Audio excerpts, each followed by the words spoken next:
4020. It's an auspicious anniversary in broadcasting today because it's 40 years since the BBC first showed Threads, what life would be like in post-apocalyptic Sheffield. And here is post-apocalyptic broadcasting at its finest in the latest edition of the 4020 podcast. I spent a whole afternoon at Old Trafford asking the same question to everyone. So I'm going to start by asking Phil, it's grand final week. Are you excited? Yes, absolutely. I mean, I'm excited because it's grand final week, but I'm also excited with the prospect of what we might see on Saturday and the implications that could have for the game. Because the one thing you want are stories. You want reasons for people to go. You want reasons for people to watch it on the telly.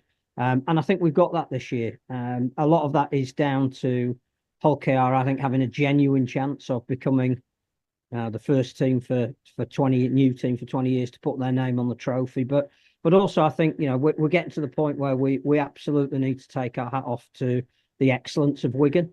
So I think either way, we've got something that we can be proud of. I think the semi-finals were very different, and as we expected, historically one of them tends to be a blowout. But the Warrington Hull KR game produced some fabulous stories. We'll obviously talk about who won awards last night, which again sets up this week. And they were sort of evenly shared out. Hull KR got 2, Wigan got 1, so that promotes again more stories. And yes, I'm really looking forward to it. The crowd's supposed to be around about 70,000, I believe, in terms of very few tickets left in most parts of the ground, and no football. I think the other thing that is really important is that speaking to people that represent both TalkSport and BBC 5 Live, they've both got 3-hour programmes on Saturday.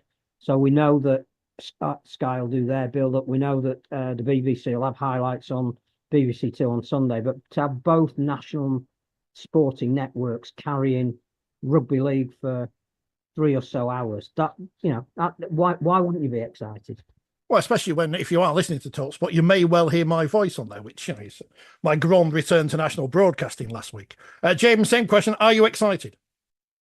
Absolutely. It was always the highlight of the year. And I think, with all the history and the pomp and circumstance that goes with the Challenge Cup final, for me, there was never anything quite like grand final night. I don't know whether it's, being under the lights at Old Trafford or what, and being under the pouring rain, usually in Manchester, that really makes it feel like, the grand final night that we've become to.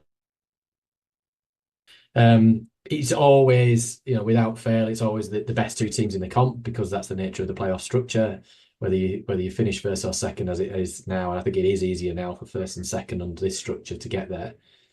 And so rightly for everybody, they get to see 1 versus 2 on Saturday night and decide who is the best team in the comp. And not just the Super League, but obviously the wheelchair final on Sunday.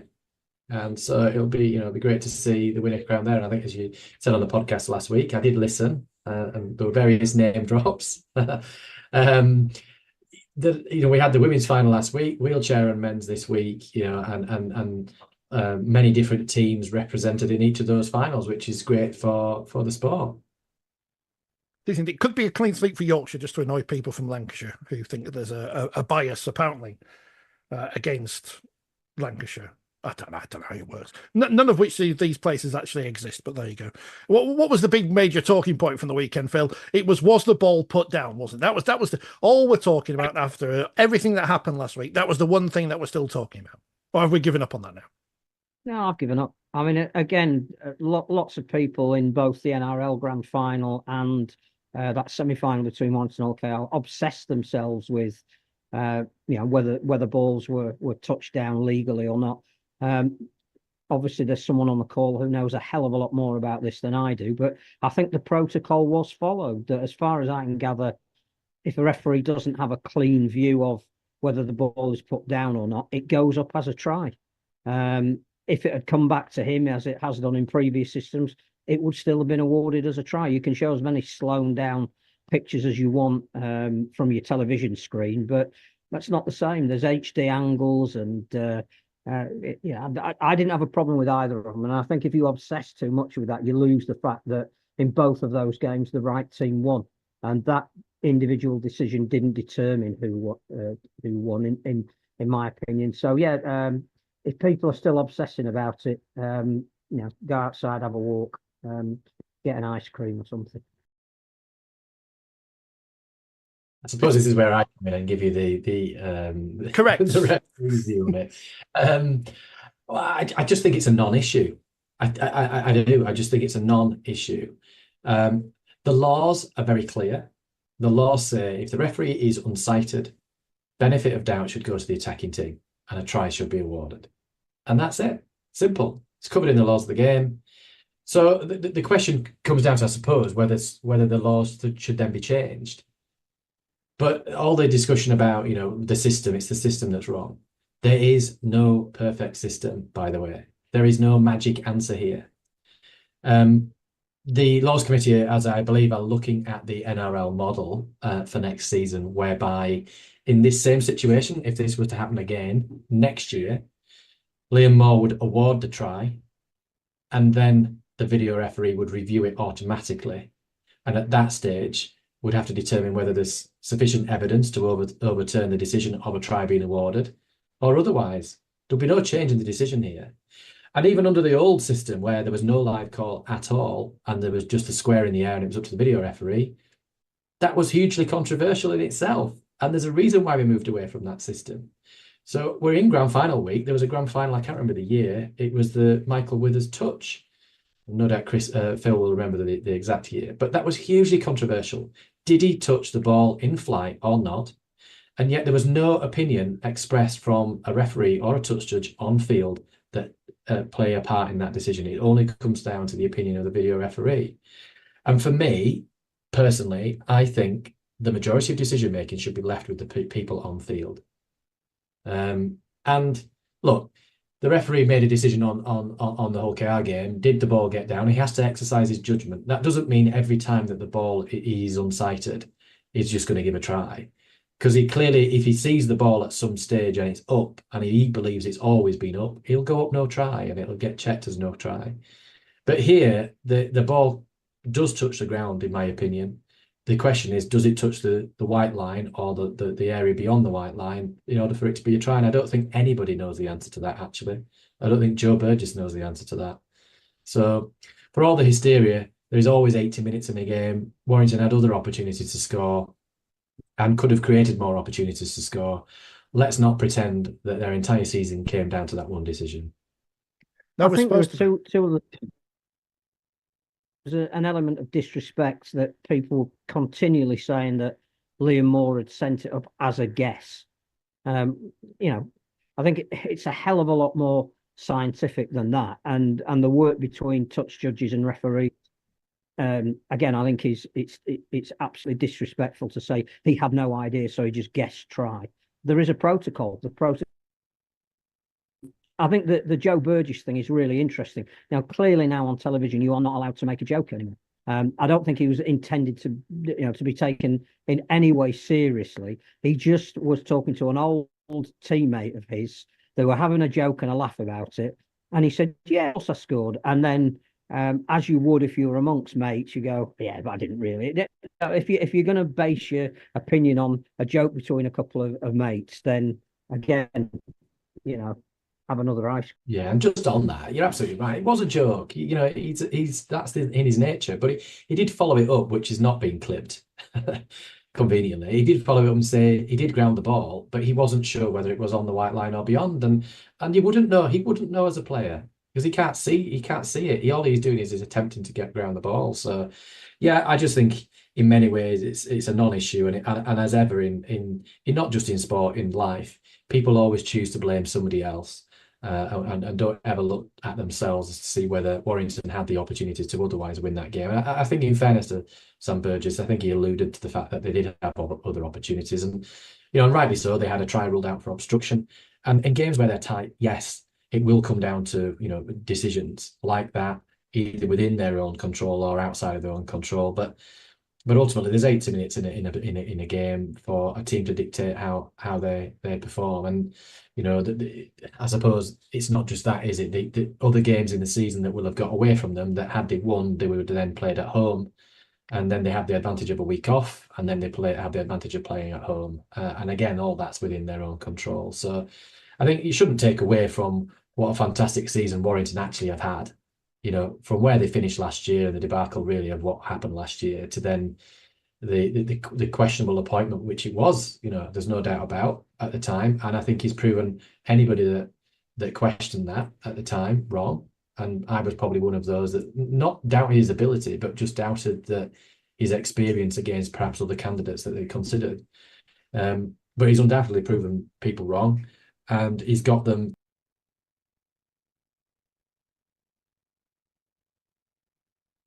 James, you've muted yourself. I don't know how you managed to do that.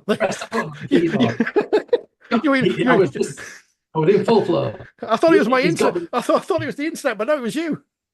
I pressed the button. You pressed no try, and you went try. It's all gone wrong. What was I saying? He got them to a Challenge Cup final. Yeah, okay, they didn't perform that well, but he's got them within 80 minutes of a grand final. And turn the clock back 12 months ago, people would have been delighted with that as an outcome for this season. So, you know, it augurs well for them next year as well. What I would say is that going back to that game and what they could control, the way they conceded the Bachelor try would be a worry to him. Because I think, you know, all year they've prided themselves on being quite resilient on their own line. And that was, in the heat of a battle of that kind, a relatively soft try to concede. I think he'd have been more upset about that than whether Burgess got the ball over the line or not. The only reservation about Warrington is they've been in two really big games this year and just come up short in both of them. So that's what he'll have to fix for next year. He's got the consistency throughout the season to get them into the big moments. But I think there were some parallels in that whole KR game to what we saw at Wembley, that when it really came down to it, some of their bigger names, and particularly their pack, couldn't get on top of the opposition. Now, some of that is down to the quality of the opposition and how well they played, and particularly how well they defended. But I think that's the area that's still concerning him a little bit, that he's taken them to a much better place, but not quite to where they want to or need to be at the moment. So, yeah. What better coach than to, you know, if you've got problems with your pack, to coach your pack or recruit players for the pack. You know, they're well positioned, and like I found last year, having gone to the Challenge Cup final and lost, it'd be interesting to see whether that experience is going to stand them in good stead on Saturday night. Because for me, I think they go in as underdogs, but actually based on the awards night, what ammunition would Wigan have going into that final? You know, they've really kind of been overlooked in many ways. So they've written the script really for Matty P. I think the other thing about Warrington this year, and you know, it has been a success, is clear they haven't quite got, you know, a full stadium for their playoff game. That would be something that, again, I think off the field they would be looking at. I don't know why there were only 12,000 people there for the match with St Helens. I don't think there were too many counter attractions. Clearly, not a lot of seats weren't sold, but hasn't quite 100% captured the town yet. And I think, again, that comes down to this. You know, we still haven't won it now. It'll be 70 years next year. But good signs, you know, and anybody who, like you say, doubted Sam, he's answered them. The only thing I didn't fully understand in that semi-final was why Paul Vaughan didn't come on till late and didn't seem to be on for that long. And yet when he was on, he made a difference. Now, I don't know whether that was an injury that they were trying to keep from people, but I thought he might have played longer minutes. That was all. Hull Kingston Rovers through. They haven't won the title since 1985. They haven't won a championship final since the 1920s, which is, you know, that's a bit ago. That's a bit ago now. But they are the underdogs against Wigan, who one assumes that Sam Tompkins and John Wilkin. And I could have asked John Wilkin this on Monday because he was there at the media day, but I don't really know him, so I couldn't. If they sent David Bowman a humble pie because they tipped Wigan to win and Wigan won. In a game which I was out for the last 20 minutes, but I don't think I missed anything really. I didn't watch this game, so it's probably Phil best place to speak on this. But the result didn't surprise me, and actually the scoreline didn't surprise me. I thought it would be a game too far for Leigh, and I think how many times have they played each other this season? It must be 3-4 times now, and the result has been the same on each occasion, I believe, and even the scoreline's been not dissimilar. So, to be honest, I don't think it was a surprise really, and it shows.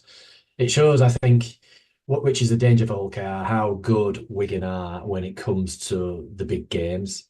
They'll have dips in the season as sides do, but they're able to, or appear to be able to, peak when they need to and perform when they need to. And I think that's got to be the concern if you're a Hull KR fan going into Saturday. I think it was a classic example of the week off actually benefiting a team.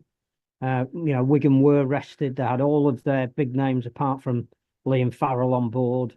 They've got people like Bevan French and Jai Field now getting back into, the full swing of things, because it does take a little bit of time to come back from long-term injuries. But that instinctive togetherness was back there again. Their pack was completely dominant. And for Leigh, as you say, game too many, but also they couldn't get all of their first choice players on the pitch, which you have to if you're going to try and beat Wigan at Wigan. So, they did miss Charnley and Holton, and certainly Kai O'Donnell was a massive miss for them because he's been so good this year. But again, what we should do is not lose sight of the fact that, Leigh finished fifth, managed to get through to a semi-final, took a lot of fans to the Brick Community Stadium, made a great atmosphere, came from nowhere. That a bit like York in the women's grand final, played that everybody's against us and we don't care. We'll use it as a motivational factor, and it's been a really good season. And we'll all say it in the pre-season, as we did this pre-season. Oh, the team's breaking up. There's going to be some question marks over who are they going to recruit, how are they going to be as good as they were last year. And again, they love nothing better than to prove people wrong, and they could well go on and do that again next year. They've just signed Isaac Liu for next season, who again, current New Zealand international. No, he's 33 now, but won 2 NRL premierships with the Roosters.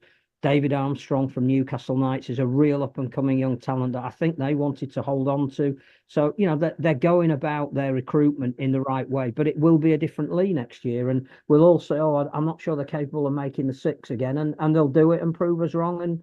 And Derek will do what Derek does. And they thrive on it. And good luck to them.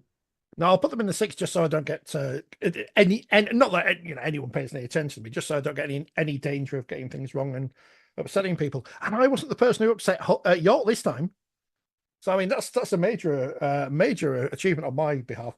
For some reason, I've got a flat Castleford Tigers ball in my hand. I was going to make a point with it, but I don't know what it is.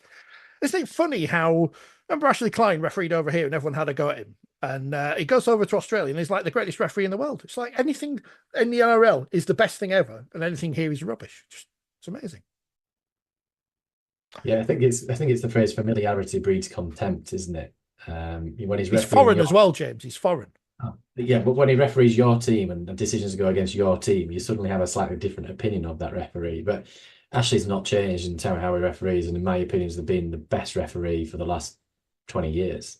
He was the best referee that I ever officiated with, and always enjoyed officiating with him. And to referee a World Cup final in 2008 and then do it again in 2022, that takes some doing. And then to referee a grand final in 2024, having refereed your first grand final, probably 2008, I think.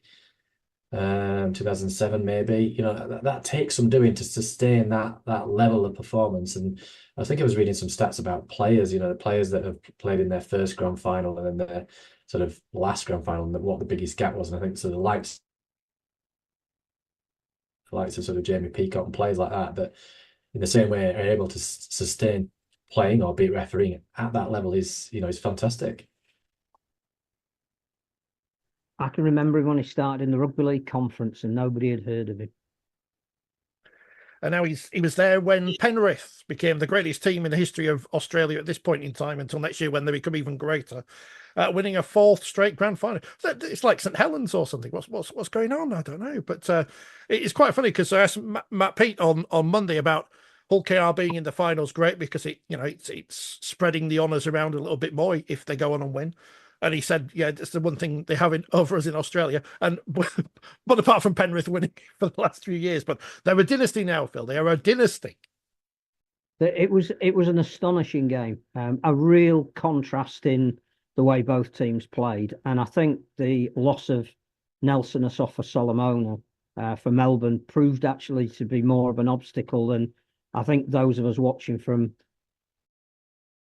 might be, because the Penrith forwards were absolutely sensational. But the one thing, and again, we're watching it from distance, so if anybody's listening that clearly understands a lot more than we do, I apologise.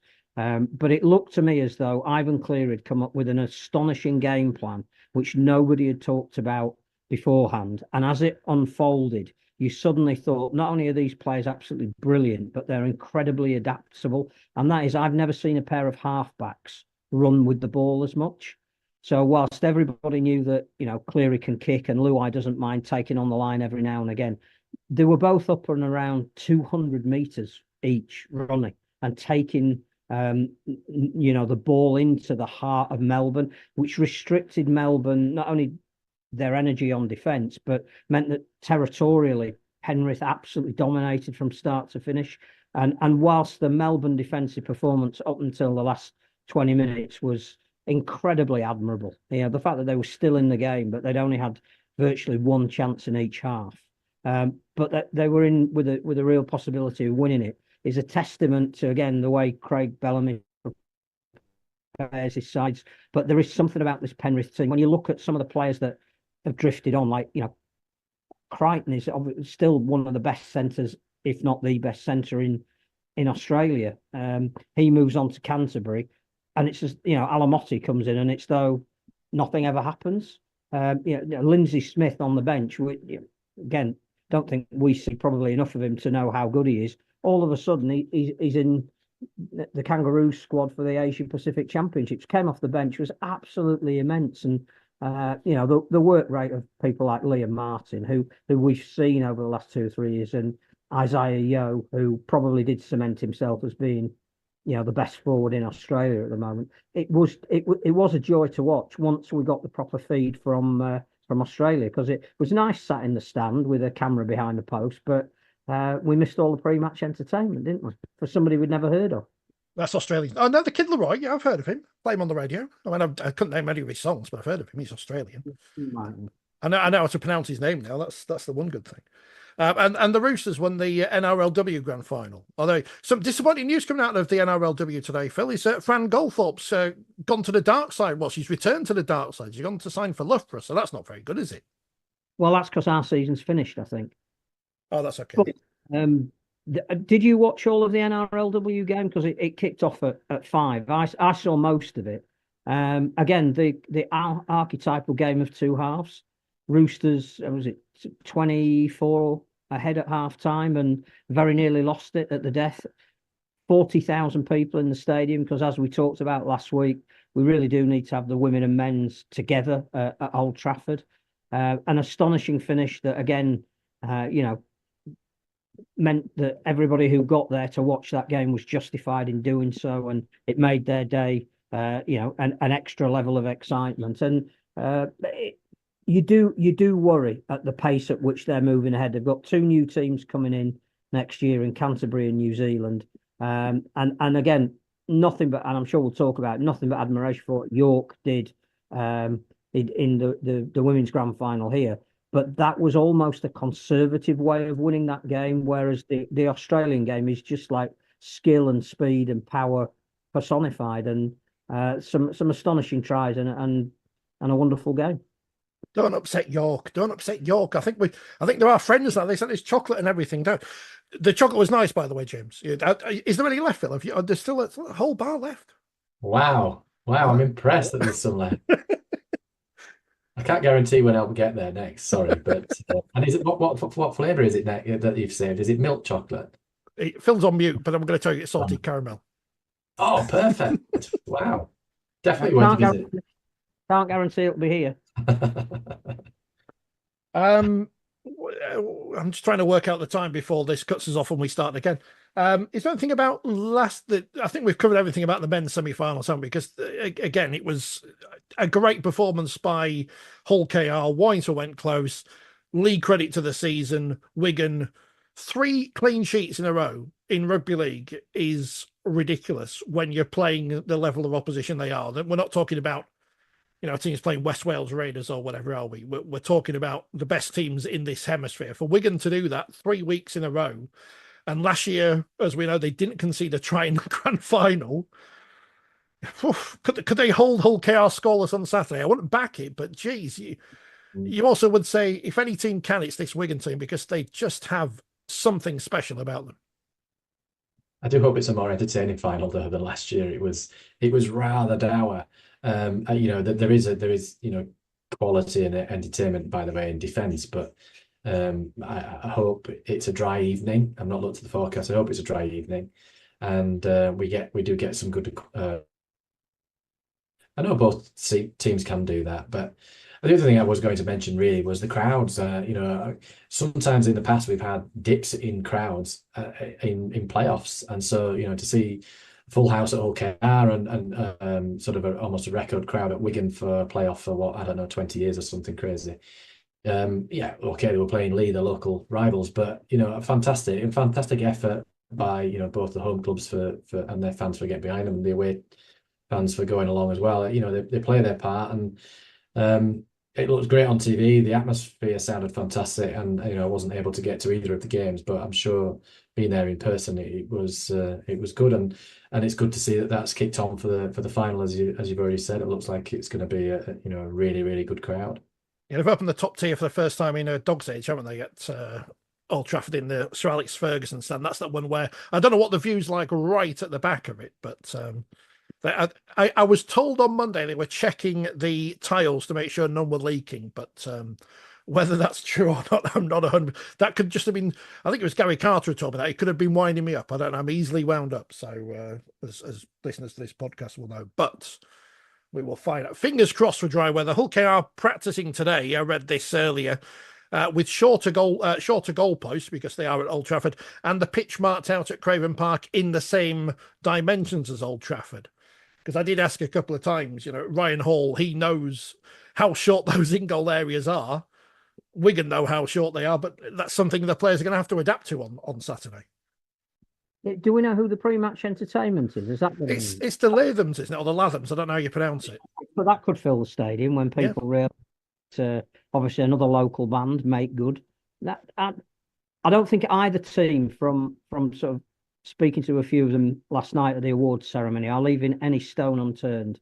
And no doubt we'll go into a slightly deeper preview in the second half. But the one thing I think, just as James said, we possibly don't want a repeat of last year if we've got this national audience both on top. In some respects, Hull KR are not as likely to be inhibited as Catalan were. If there was one criticism last year, is Catalan didn't do enough to win it. They were almost overly predisposed to stop Wigan, but didn't do enough themselves, and until it was too late. You look at that Hull KR side, and they cannot play conservatively. A lot, quite rightly, has been focused on the new Steve Prescott man of steel in Mikey Lewis, but I don't think we can take our eyes off people like Tyrone May either. They are not going to be reined in. They're going to play what they see, to coin a phrase we used to hear on a far more regular basis. So I think that there's points in this game. And again, when we review it perhaps a little more deeply, you only need to go back a month to the match at the DW, and there's some things there for Wigan to be looking at and concerning themselves with, about saying, we've got a great defensive structure, but the one thing we can't do is defend against the kind of unpredictability that Mikey Lewis has got if you just give him 1 inch too much space, in the same way that the Tri-Bevan French scored against Leigh in their semi-final. I don't care who you are or what time of the game that is, you cannot defend that. So I think we'll be seeing a fair amount of that on Saturday night, hopefully. Yeah, when TalkSport of... Oh, sorry, James, go on. No, I think one of the things you highlight there, just in terms of the pitch and the effect that can have on the game. So I think the posts actually in years gone by, they have been very short, but they've replaced them with taller posts, which was always going to be at some point a huge controversy. So that's a good thing. But the short in goals generally lead to, particularly if it's a drier night, they'll lead to a lot of crossfield kicks, a lot of kicks to the corner and catches, and anything can happen in those situations. I think teams will probably favour that possibly than looking to put the ball on the floor, or they may just turn over on last tackle and put their team in a corner, than risk conceding a 20-metre restart and a 7-tackle set. So it'll be interesting to see how that plays out. I think we saw quite a lot of that last year. And it doesn't always make for the most entertaining game. So I always feel I think Hull KR, the brand of rugby that they generally play is more entertaining than Catalan typically, and certainly was last year. So I'm hopeful there'll be more points in the game than there was in the final last year, and I think that would make it a more entertaining final. I asked Willie Peters on Monday, how do you beat Wigan? Because that's a fair question to ask, and probably better than just. I don't think TalkSport you'll hear me asking many questions where I say, "Oh, excited are you? It's grand final week," because they'll cut all those out because they're boring questions, but they're a good lead into everything else. And Willie Peters said, "How do you beat Wigan? You've got to play unstructured because that's how you will be able to break down their defence. But also you need some structure as well. So it's a mix of structured and unstructured." And he said, "If that makes sense," and I think, yeah, it does make sense. You can't just go 5 drives and a kick against Wigan. So don't do that. I think obviously that he's the expert. I'm not going to tell him his job, but that is right, isn't it? You know, Wigan are probably one of the most structured teams in the competition, although they have given, I think Matty P has given them the halfbacks in particular to play what they see in front of them, and so they have got a little bit of freedom in there, and I think that's where you generally see some more, for me, more entertaining rugby. Is where it is a little bit more unstructured and the offloads, and they're playing against a slightly dogged defense or something, and that's when you see something a little bit different. So hopefully we see some of that, and we want to see some. For me, I don't want to see plenty of breaks in the game, chasing tackles and then scrambling defense, because that just creates unity. And I hope we don't get into the sort of 5 drives and a kick, or even 5 drives and hand the ball over.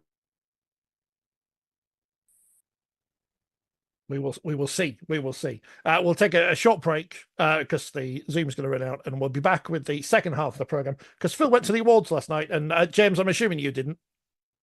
No. Me and James, not important. Phil is, and that will come up in a few moments' time.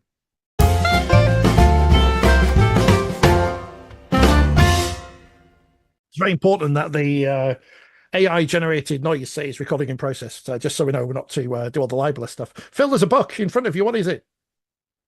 What? Who said that?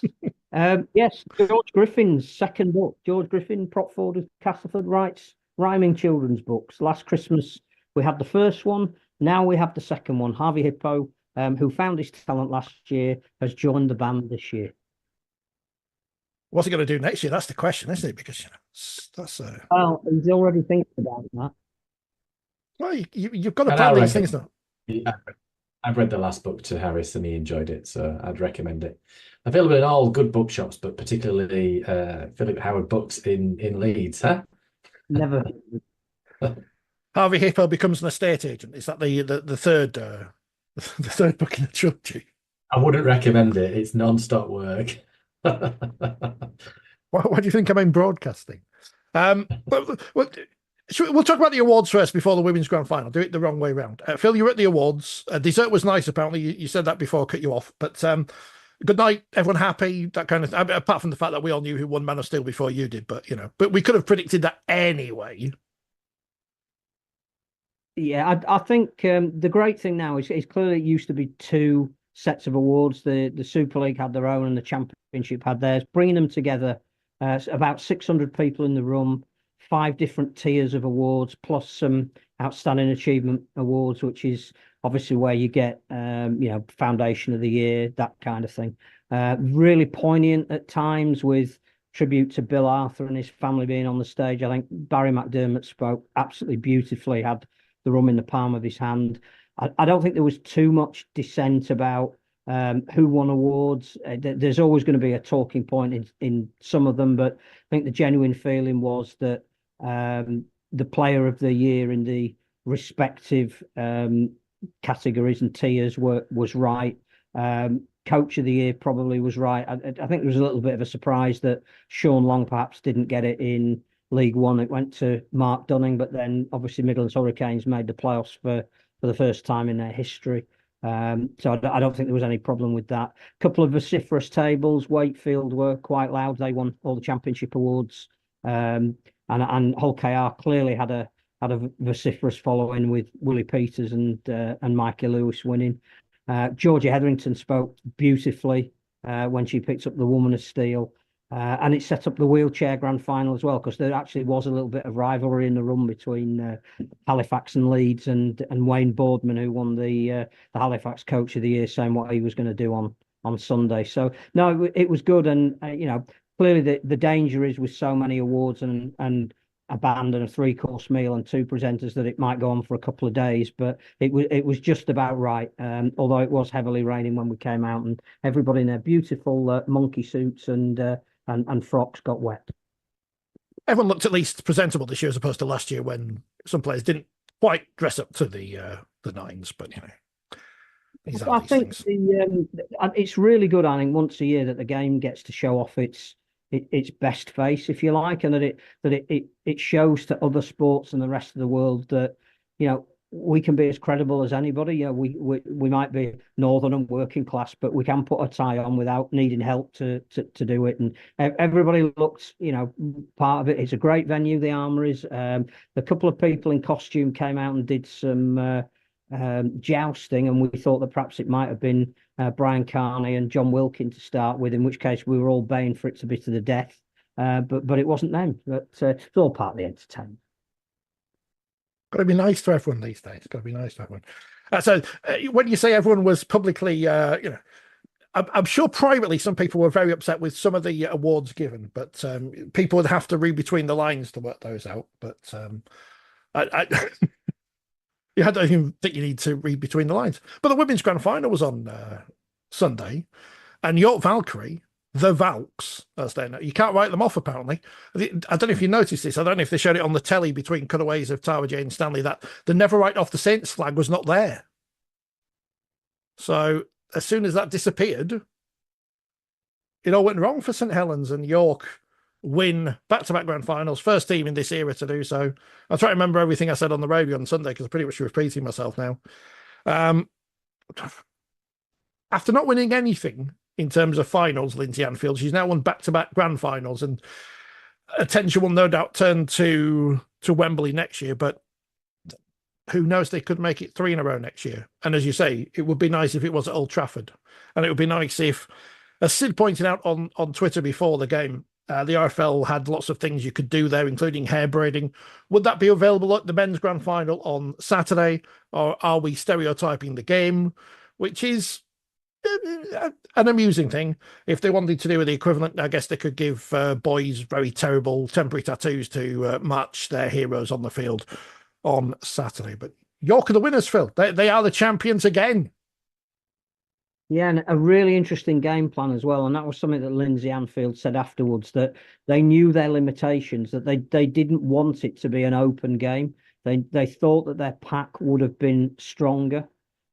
So they wanted to play in the right part of the field to put St Helens under pressure and then just see how they went. And so the forwards were physically dominant early on, and then the kicking game was sensational, helped by the fact that a couple of St Helens players would like to probably have their performances back, that couldn't field the high ball. The communication, sometimes as that started to go wrong, actually made it worse rather than better, and it just kept that weight of possession in York's favour. And there weren't long tries from distance. They made their possession tell when it needed the most, and prayed for rain at half time and got it. And I think Lindsay was saying, they didn't have any attack whatsoever, but what they did have was a huge resilience in defence, and that saw them home. And it is a great story, because you look at some of the players who they've lost.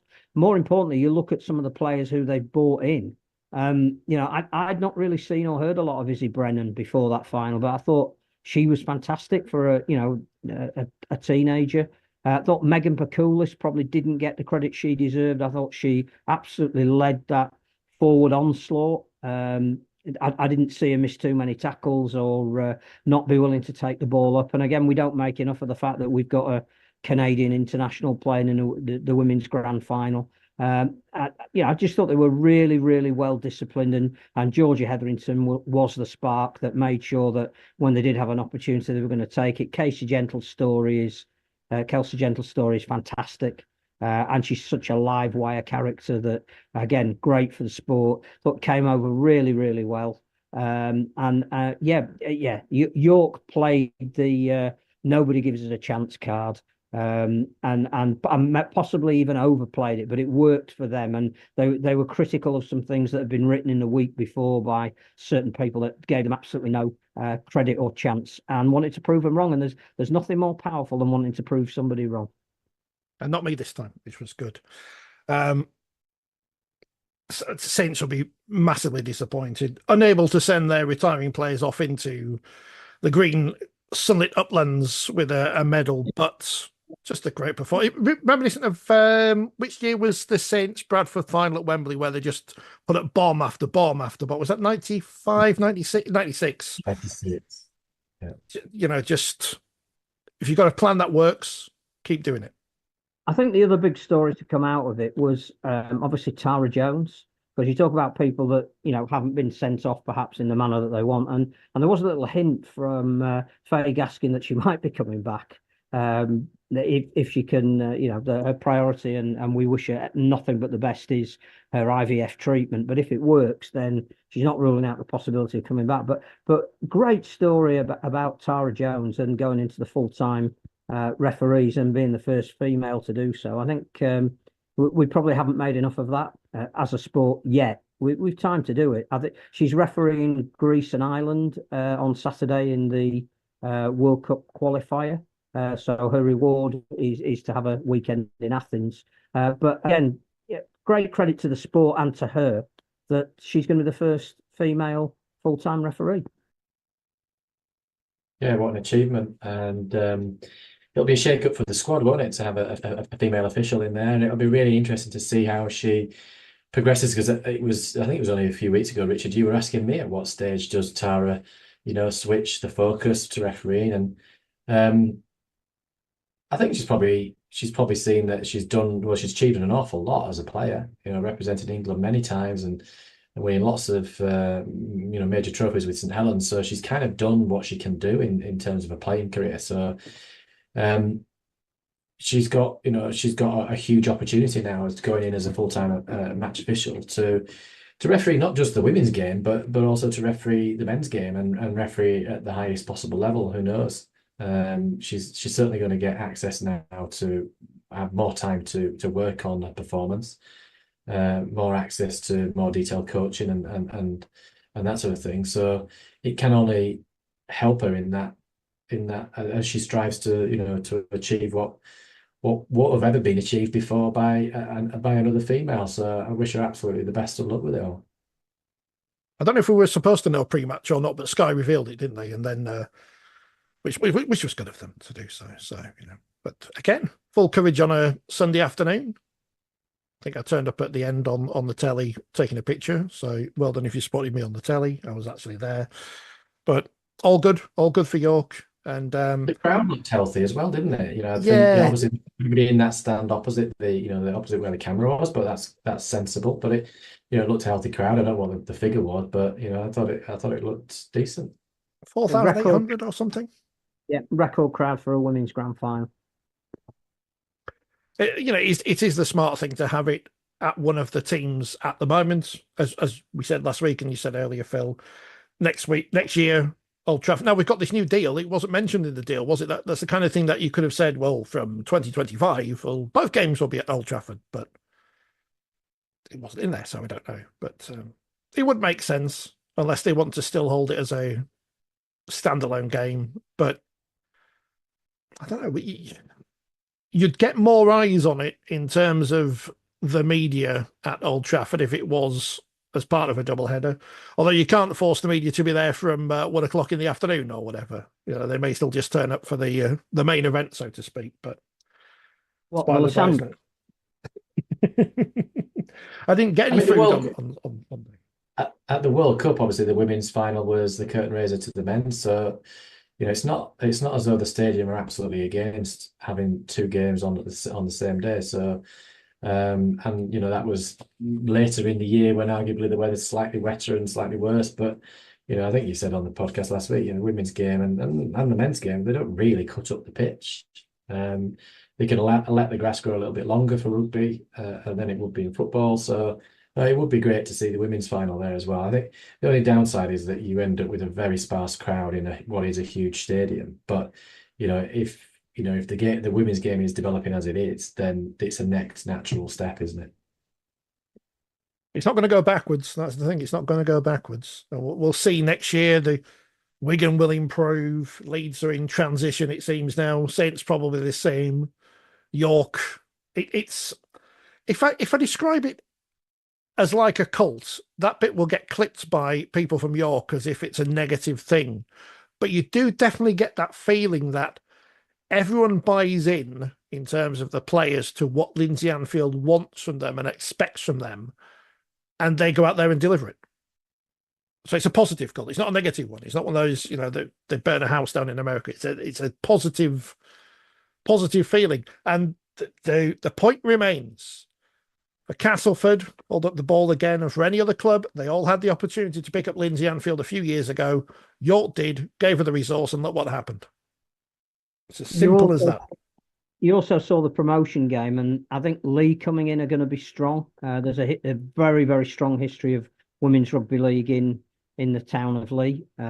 Obviously, Leigh Miners form the basis of that team. Kieran Purtill is the coach again, who is extremely well experienced in coaching at various different levels. And again, with the greatest respect to Featherstone, I think Leigh are going to be more competitive. So that again elevates Super League to.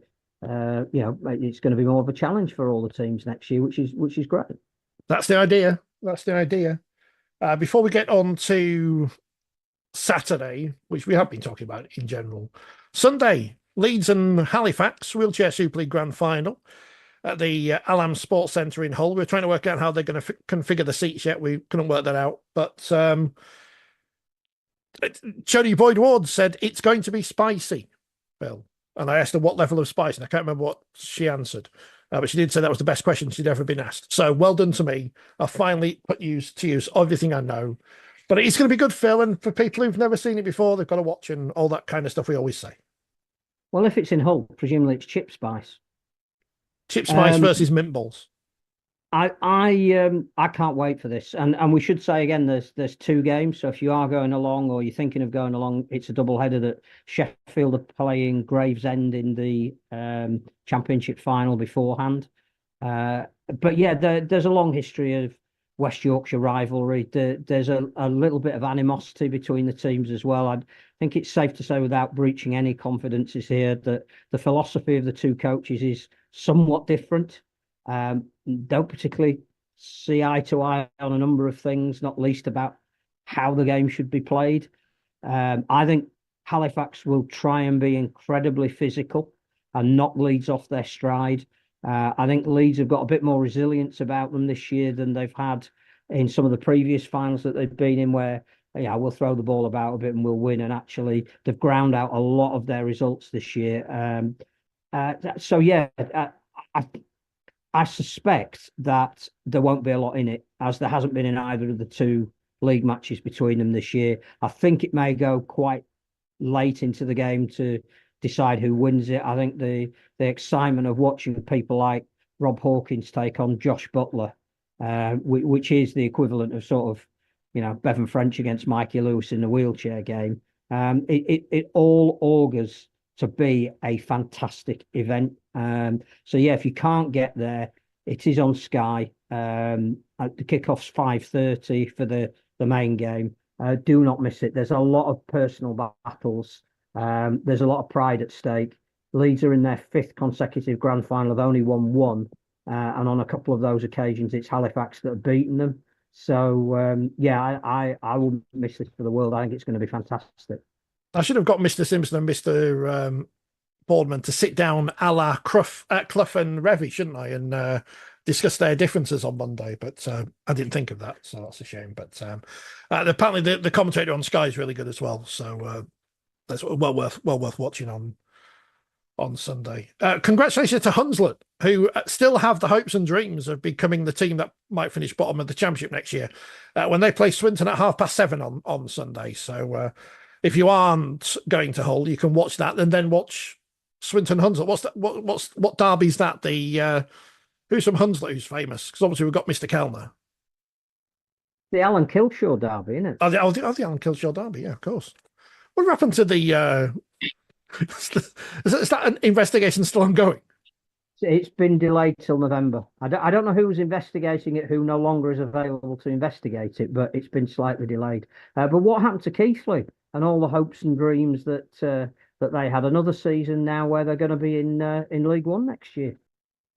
Yeah, I imagine that's hugely disappointing for Keighley. And I think they need to have a settled year next year. They need to. I don't know whether who they're gonna appoint as a coach. What's his name? Sheridan from Oldham apparently was ignominiously sacked. So I believe, according to the rumours on Twitter, with a 2 a.m. phone call from Sean Long. I don't know if that's true, but he's just got a team out of that league. He'll be possibly a good person to consider. But whoever they decide to appoint, they need to appoint somebody on a permanent basis, and it needs to be the right person and the right fit for the club. For me, and they've got to have a settled squad and a settled backroom staff with one aim, and that's to get out of that league. But what I still can't quite understand about this whole structure is that we're in the world of IMG. Why we even have promotion and relegation from Championship and League One, and I'm guessing that's to pacify the clubs. But then, it seems strange that Hunslet have won a promotion final, is it? I don't know what they're calling it, but then they haven't won promotion because they've got to play a game to win promotion. The whole thing to me is absolutely crazy. If you're going to have promotion relegation, Hunslet for me should have just gone up and Swinton should have gone down. And this was the same conversation we had at the start of the year. This is not based on who the clubs are. So for me, they need to decide what the structure is. If they're having promotion relegation, then let the team that wins that playoff in League One go up. They shouldn't, for me, have to then play off against the bottom team in the Championship. They got a trophy. But what if Swinton have got a better grading than Hunslet before the two of them play? That's why it makes no sense. But also, when was Swinton's last game? They must have played 3 weeks ago or something crazy. And then they play a random game to stay in the competition. To me, the whole thing is harebrained, and it feels like it's designed, I think, to try and pacify Championship clubs. Because I can't imagine that League One clubs voted for it. And this is the problem when turkeys vote for Christmas. For me, this has not got a big picture here. If we've got IMG and the idea is that you can't have promotion relegation from one competition to another, then why does it make it sense to have it from the second tier to the third tier? You either have it or you don't. And if you do have it, then for me, it should just be all about on field then in the second and third tier. So Hunslet get a trophy. And this is like when Featherstone played Leigh on Sunday in the women's promotion relegation thing. Featherstone would have played for weeks either. Slightly different situation to Swinton in so much as Swinton's players get paid to train and whatever, but they haven't played a real game, as you say, James, weeks. It's strange. And some of their players might be on holiday, I read. I mean, whether they are or not, I don't know, but can't blame players for booking a holiday, 2-3 weeks after the season should. I know this date was always going to happen, but it's daft. It's rugby league. But is that all the news? Is that everything that's happened apart from the fact that the grand final's coming up? The Jake international squad's in it. Oh, Jake Connor, yes. Man for Leeds, which has divided opinion. Greatest player ever now, isn't he, Phil? Well, as he says himself, he's got a lot to prove. But when he's there in 12 months' time. Well, at 29, this is last chance saloon for him, isn't he? If he's going to be the player that we know he's got the potential to be. Hasn't really worked out for him at either Hull or his second stint at Huddersfield. Certainly his latter days at Hull. He started off, he was a very valuable member of their squad. So we'll see. And clubs are now starting to announce their signings for next year. Samoa squad's been announced, which even with a number of players out, still looks incredibly strong, which is great because hopefully there'll be an upsurge now in ticket sales for those two test matches. World Cup qualifiers for men and women in Europe, and obviously the Pacific Championships for women are acting as World Cup qualifiers as well. So loads going on, really exciting. And Ollie Leyland now has been announced by Warrington. That's full credit to him for having had a fantastic season with London.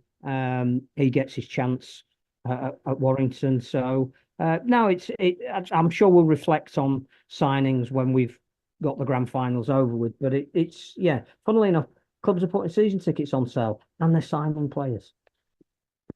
George Williams will be glad of having someone alongside him who might give him a bit more help next year, I'd assume, at Warrington. I'm going to set the narrative now. This is how the Jake Connor signing will go in terms of a perspective next year, right? So this time next year, we'll know how a full season of Jake Connor at Leeds works. If it works, Ian Blease is a genius. If it doesn't work, Ian Blease can't work with a big budget. He's only better when he's at Salford and they haven't got one. That's how the narrative will pan out next year. I don't care either way, but that's what people will say at this point next year. Ian Blease isn't coming on the podcast, is he? We're not invited him on, have we? So that's all right. The grand final of the Men's Super League is this weekend. Wigan looking to make it back-to-back titles. Hull Kings looking for their first is 1985. A fine year. I went to school for the first time. My whole life went downhill from there. Can they win it, Phil? And will they win it? Yes, they can. The things that stack up for me that Hull KR can win it is the way they played against Wigan last time they met and had two players in the sin bin and came very, very close, but left the stadium feeling really aggrieved that they could have won that game. Now, I think that is something that Willie Peters will be stressing to his players, that you've got the measure of this team, you can worry them, but we didn't get the reward we deserved last time we played them.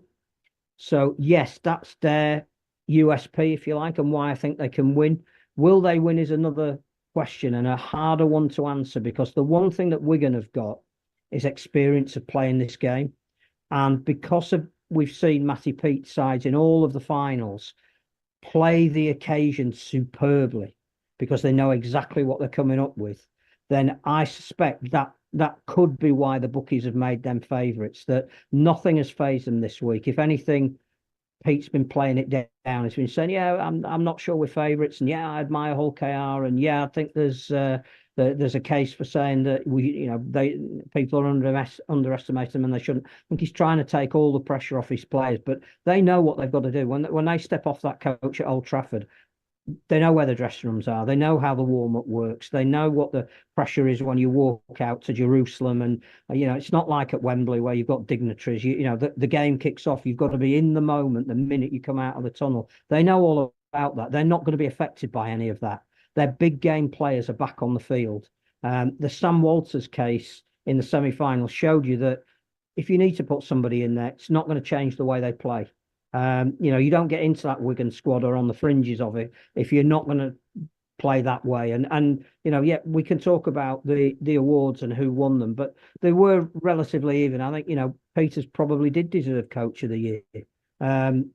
Lewis probably did deserve Player of the Year. There's absolutely no doubt that Juni Nasemba was the Young Player of the Year. So everybody got something out of the awards. It's not like you can sit in the dressing room and go, they've said we haven't got a chance and we're not as good as they are, and we'll prove them wrong. So yes, Hull KR can win because I think they've got a game plan, and Elliot Minchella back, who it's not just about him, it's just that he's very important to what they do. But they've got to play it as 80 minutes that they played at the DW and not come out and go, oh, we're rabbits in a headlight. I don't think they will. But that's my only reservation as to whether they could or not. Same question, I guess, James, and possibly the same answer. Yeah, I'll start with a quiz question. I'll come back to that for people to. When was the last time that Wigan and Hull KR played in a final? I didn't know the answer. I'm reading it off the screen, so that doesn't make going me. to my emails now. Just means I can read. But when I was looking at these stats, they played each other in the last 10 meetings. Hull KR have beaten Wigan 4 times out of 10. So, it's pretty even. They played each other, 3 times this year. They just weren't in that semi-final really at Doncaster, were they? With that, they got beaten really easily on that occasion. But they did beat Wigan earlier in the season, didn't they? Back in April at home. So, and of course they beat them in the Challenge Cup semi-final the last year. So that, that's a big game which they did win, but they just didn't perform this year. I think their last performance at Wigan, they probably were the better team. Their discipline probably cost them in that game. So if they've learned anything from that, that would be it. And Mikey Lewis, for all his abilities, can easily be wound up, and I think he's probably learned a little bit how to control that, but he needs to make sure he does control that on Saturday, because if you're Wigan and you wanted to target somebody to ruffle up or upset, then that's probably the person you're probably going to target. So it's up to him to show actually his experience and why he's got the Man of Steel award. That it's not just about what you do with the ball in hand or in defence, that actually you've got to maintain your composure and control when the other team tries to sort of put you off your game. But I think Hull KR can beat Wigan because they've proven it. Whether they will beat Wigan is a different question. For me, I think Wigan's ability in these major games to perform and their level of experience. They've been to Old Trafford many times. They've been to another final this year already and won that. You have to say that Wigan are the favourites going into the game, but that probably plays to Hull KR really. That they're not under that same pressure that Wigan will feel. I don't think there'll be a lot in it, to be honest. I don't think there'll be a lot in the game, but if you ask me, I would say Wigan will likely win the game. But for the good of the game, I have to say it would be great for the game to have a different winner, because we have had a few different teams at the grand final, but unfortunately they've not gone on to win it. So I think if you're a neutral, you're probably cheering for Hull KR, aren't you? Coming back to the answer, do you have the answer? Unless you're a Hull fan, in which case you're definitely not cheering.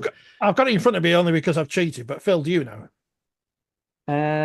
Wigan. Okay. I'm surprised it's only once, because these are two teams who have competed over the history of rugby league in many finals, in many competitions, but only met once in a final.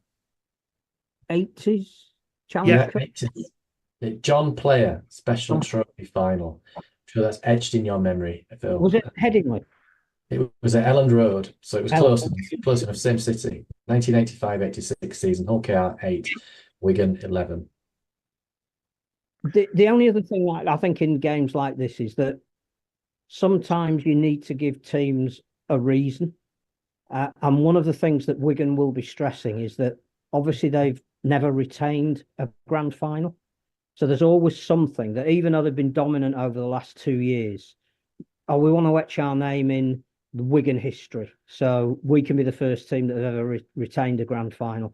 They can win all 4 cups in the same season, which is when you think about it, that is just ridiculous. When teams used to win the World Club Challenge early in the season, they would have petered out by the end of it. So to think that they could have got themselves up to win the World Club Challenge against a fantastic Penrith team, they could have been consistent enough to win the League Leaders' Shield throughout the course of the season, even allowing for a dip, that they could have got up to win the Challenge Cup final, when again they went into a game where people were saying, "Oh, it'd be great if Warrington win that," and Sam Burgess is the story and all that. Yeah, I don't think we can downplay just how great this Wigan team under Matty Pete is, and how difficult they are to beat when it really, really matters. All I hope, and there's no point in us predicting who's going to win, because we'll just look stupid next week when the exact opposite happens. I just hope we get a game where we're talking about it for years afterwards, that we're reveling in the fact that Bevan French has done something ridiculous, Mikey Lewis has countered it with something equally ridiculous, that the game's gone to the last set of 6, and there's been points scored, and Ryan Hall's got over in the corner with a ridiculously acrobatic dive, and Liam Marshall's done the same at the other end, and there's talking points, because I think that there are so many. The fact that Willie Peters played in a grand final for Wigan and lost.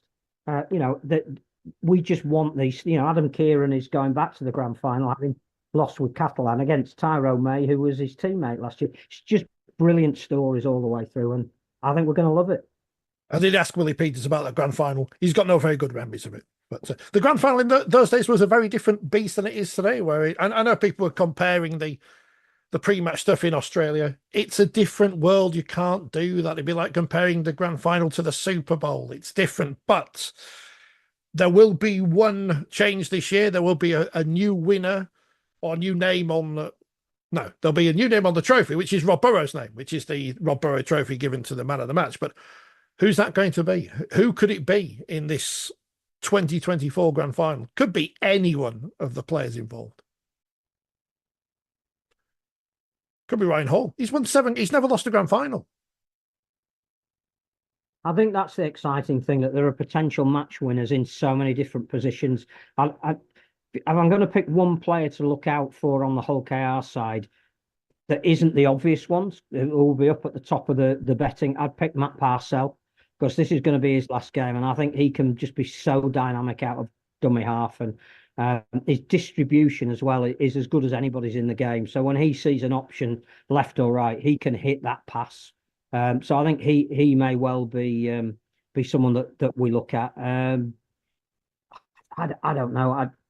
I'm hoping that we're just talking about entertainers, because whilst it'd be great if and hats off to him, he's had a brilliant year. Luke Thompson is Wigan's best player, or Cade Ellis. It means we've had a forward dominated battle. I just hope it's somebody that can open the play up. Cade Ellis is a Man United fan, so he'll be closest to seeing the best performance from any team at Old Trafford this year. On Saturday night. James, will you wave at us from the prawn sandwich seats? Because I'm sure you'll be in a better position than we will be. I'm not sure it's prawn sandwiches, but based on your feedback last year that the leg room is pretty tight at Old Trafford for the media, then it may be. But now I'm going along to the match officials. They have their annual awards ceremony pre-game for both professional and community game. So it's a sit-down dinner and award ceremony, and then I'll be watching the game afterwards, and I wish Chris Kendall and his team the best of luck. It's just reward for their efforts this year, and Richard Thompson and Johnny Roberts, who are on the line. That's their 4th consecutive final together as touch judges, and it's an experienced team that's out there, and I'm sure they'll do their absolute best, give their best, and hopefully everybody's talking about the game and not the match officials in the best possible way. Fingers crossed when we come back to the podcast, we will. James, thanks for joining us, and we'll see you again soon at some point in the future. We never know when you're going to appear, which is it's the excitement of it. We don't like talking about you. We don't like talking about match officials, so we don't like talking about you. But when you're not here, we always say, "Where's James? Where is he?" Keep you on your toes. I keep listening, so I'm listening out for the name drops, and and hopefully that chocolate's still there when I'm next there. Phil, it won't be, will it? And we need to stop mentioning him, don't we, as well? Enjoy. That's the message for the weekend.